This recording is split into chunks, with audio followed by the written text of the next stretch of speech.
Le monde est partant pour le grand reset. Enfin, presque tout le monde. Il y a un gars qui a le pouvoir de faire quelque chose pour arrêter ça, et vous savez exactement de qui je parle. Et ils ont fait une erreur quand ils ont essayé de mettre Trump de leur côté. Ils ont invité Donald Trump à Davos, 2 fois je crois. Mais en janvier, quand Donald Trump a vraiment commencé à voir la bête qui se dressait contre lui, il est allé à Davos, oui, au Forum économique mondial, et il leur a fait un énorme doigt d'honneur.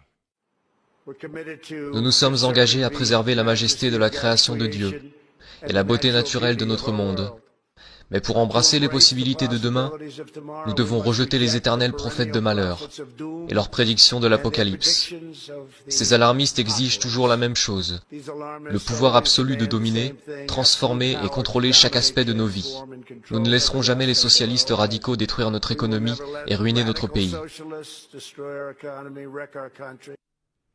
2 jours après que Donald Trump ait donné ce discours, un gauchiste de 89 ans, l'étrange milliardaire George Soros, a fait une intervention d'urgence, à Davos une fois de plus, avertissant que les élections américaines de 2020 détermineraient, je cite, le sort de notre monde. Maintenant, puisqu'on parle de Davos, jetez un coup d'œil une fois de plus. C'était 1 mois après que Donald Trump s'est adressé à Davos et leur a fait un doigt d'honneur. Voici ce que le pape François et l'économiste Jeffrey Sachs ont répondu. C'est un pays dangereux en ce moment. Il sera absolument dangereux si Trump est réélu.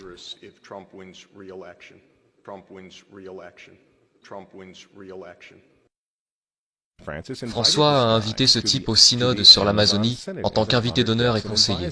Il est aussi conseiller de Bernie Sanders. Qu'est-ce qu'il fait au Vatican? Pourquoi ce type qui est un promoteur pour le socialiste pur et dur Bernie Sanders, se retrouve en tant que conseiller pour le pape? Pourquoi a-t-il ces accès au Vatican? Jeffrey Sachs soutient l'avortement et la contraception, mais ce n'est pas un problème pour le Vatican. Pour le Vatican, pour le pape François et pour ses amis à l'ONU, c'est évidemment Donald Trump le problème. Je considère clairement l'administration Trump comme un danger pour le monde, mais tel que je le vois, comme un phénomène purement temporaire, qui disparaîtra en 2020.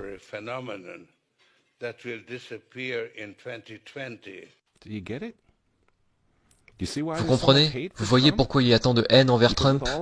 Parce que malgré tous ses défauts, il est capitaliste, il n'est pas mondialiste. Il ne sera jamais l'un d'entre eux.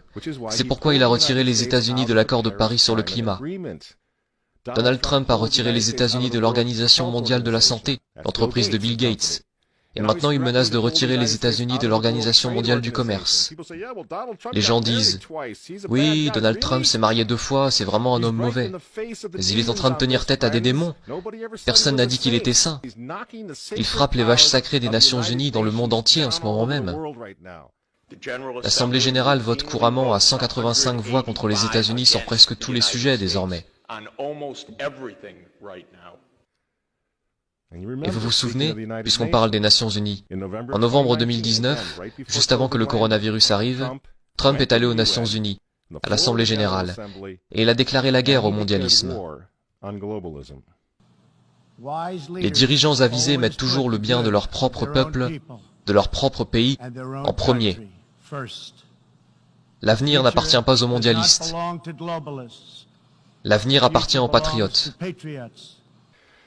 Peu après le discours que Donald Trump a livré à l'ONU, que s'est-il passé? Le coronavirus s'est répandu dans le monde, et l'économie américaine qui était en plein essor a été mise sous assistance respiratoire.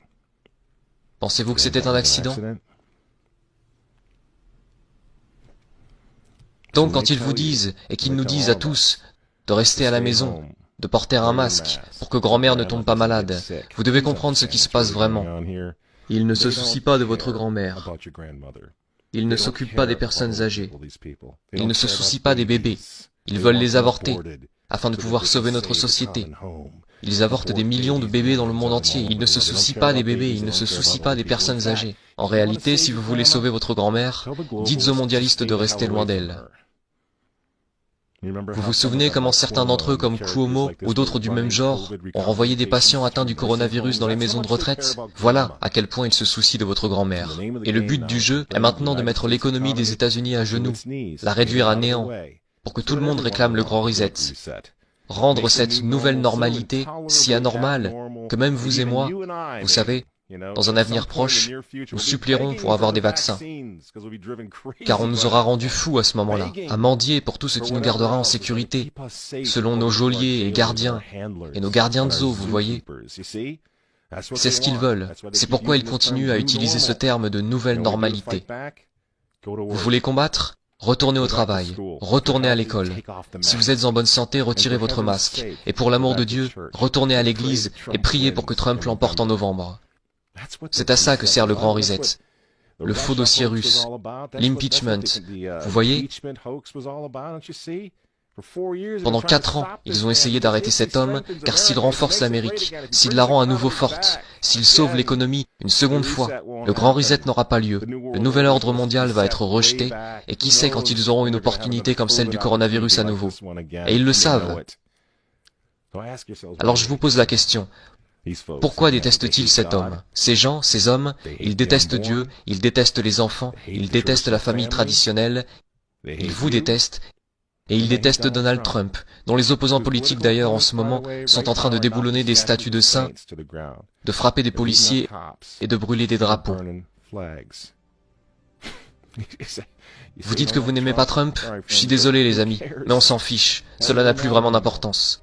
Vous pensez à la personnalité de Trump ou à ses tweets, mais regardez la situation dans son ensemble. Le choix est simple les amis. Levez-vous avec les Américains dès maintenant, ou tombez avec le nouvel ordre mondial dans un avenir pas si lointain.